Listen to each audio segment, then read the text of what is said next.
मैं डॉक्टर उमा रानी Srivastava, associate professor Hindi विभाग, are कन्या महाविद्यालय, हरदोई।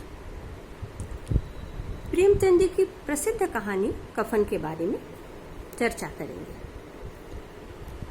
प्रेमचंद जी हिंदी कहानी साहित्य के युग प्रवर्तक रचनाकार हैं।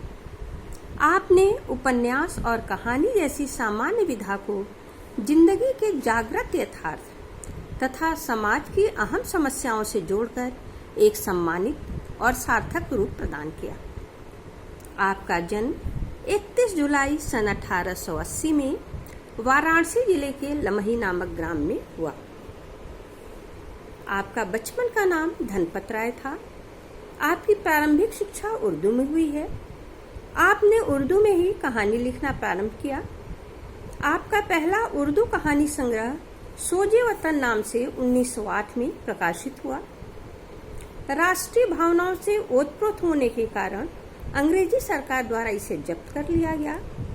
बाद में आपने प्रेमचंद नाम से हिंदी में कहानी लिखना प्रारंभ किया, जो जमाना पत्रिका में छपती थी। कहते हैं कि प्रेमचंद नाम जमाना पत्रिका के संपादक मुंशी दया नारायण निगम ने दिया था। आपने सेवा सदन, प्रेमाश्रम, रंगभूमि, कर्मभूमि, निर्मला, गबन, गोदान आदि लगभग 1.5 दर्जन उपन्यास तथा कफन, पूस की रात, पंच परमेश्वर, बड़े घर की बेटी, बूढ़ी काकी, 2 बैलों की कथा आदि 300 से अधिक कहानियां लिखी हैं।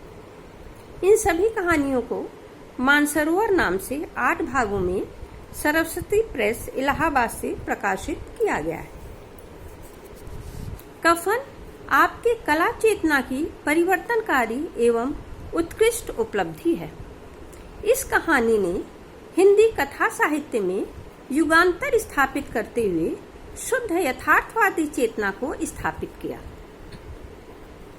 इस कहानी में प्रेमचंद जी ने घीसू और माधव के माध्यम से गरीब कृषक की दयनीय दशा का चित्रण किया है।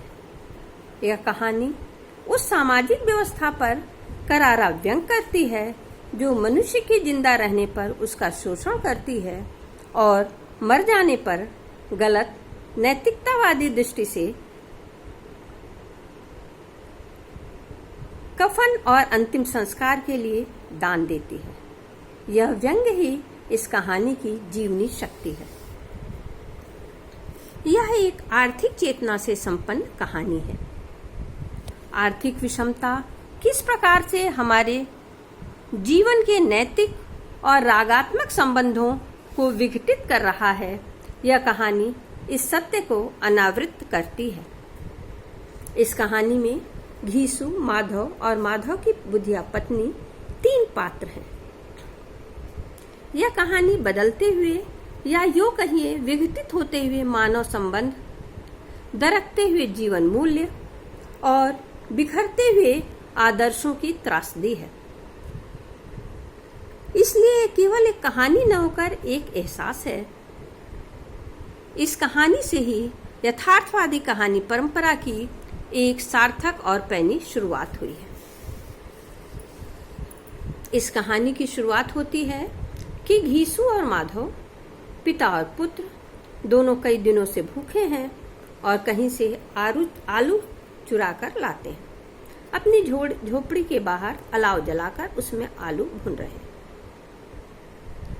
माधव की पत्नी बुधिया झोपड़ी के अंदर प्रसव वेदना से कराह रही है।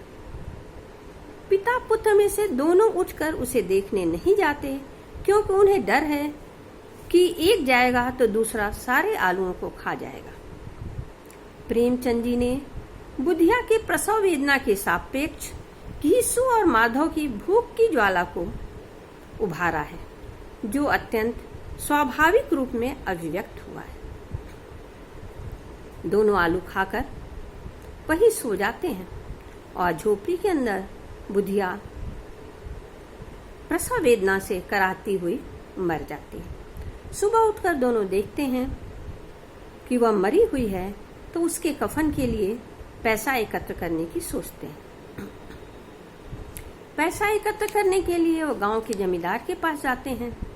यद्यपि जमींदार इन दोनों के निकम्मेपन से बहुत नाराज रहता है, लेकिन फिर भी चूंकि कफन के लिए पैसा देना है इसलिए वह 2 रुपए दे देता है। गांव के अन्य सेठ साहूकार भी पैसे देते हैं। इस प्रकार उन दोनों के पास 5 रुपए इकट्ठे हो जाते हैं। दोनों उन पैसों से कफन खरीदने जाते हैं। बाजार में तरह तरह के सूती रेशमी कफन देखते हैं, लेकिन एक भी उन्हें पसंद नहीं आता, क्योंकि उन्हें लगता है कि कफन की उतनी आवश्यकता नहीं है जितनी की क्षुधा शांति की। पहले पेट की ज्वाला शांत होनी चाहिए। उन पैसों के हाथ में आने पर उनका स्वाभाविक दारिद्र्य उभर आता है, क्योंकि इतने पैसों को उन्होंने कभी नहीं देखा था। इन पैसों को लेकर वह सीधे मधुशाला चले जाते हैं। वहां मिठाई पूड़ी खाते हैं, शराब पीते हैं। उनके लिए सर्वथा दुर्लभ इस व्यंजन से उनकी आत्मा तृप्त हो रही है। वे बुद्धिया को कोटिशा धन्यवाद दे रहे हैं कि बेचारी जीते जी तो सेवा करती ही थी, मरने के बाद भी वह पुण्यात्मा उनकी आत्मा को तृप्ति दे रही है। वह कहते हैं कि भगवान उन्हें जरूर स्वर्ग देगा उसे। भूख मनुष्य को मानवीय गुणों से च्युत कर अमानुषिक कृत्य कराती है। इस कहानी से बेहतर इसे अन्य किसी माध्यम से समझना मुश्किल। दोनों शराब पीकर नाचते हैं, गाते हैं, वहीं गिर जाते हैं। यही कहानी का अंत हो जाता है। इस प्रकार हम देखते हैं कि कफन मनोवैज्ञानिक यथार्थ पर आधारित कहानी है।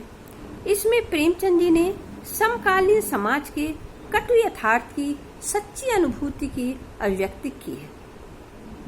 प्रेमचंद ने इस कहानी के द्वारा व्यंग के माध्यम से मानवता के शाश्वत प्रश्नों को उठाया है। यह प्रेमचंद जी की सर्वाधिक प्रसिद्ध कहानी है, जो घीसू और माधव के माध्यम से जीवन की व्यर्थता और निस्सारता को अभिव्यंजित करती है। एक इंसान जो पशुवत जीवन जीने को विवश है, उसके जीवन का सबसे बड़ा सत्य भूख का सत्य है। भूख का मनोज्ञान मनुष्य को कितना नंगा और संवेदनहीन बना सकता है, यह कहानी इसे अत्यंत प्रामाणिकता से व्यक्त करती है। अतः यह कहा जा सकता है कि कफन कहानी अपने गहन अर्थों में बुद्धिया के कफन की कहानी नहीं, बल्कि मानवीयता और मृत नैतिक बोध के कफन की कहानी है। धन्यवाद।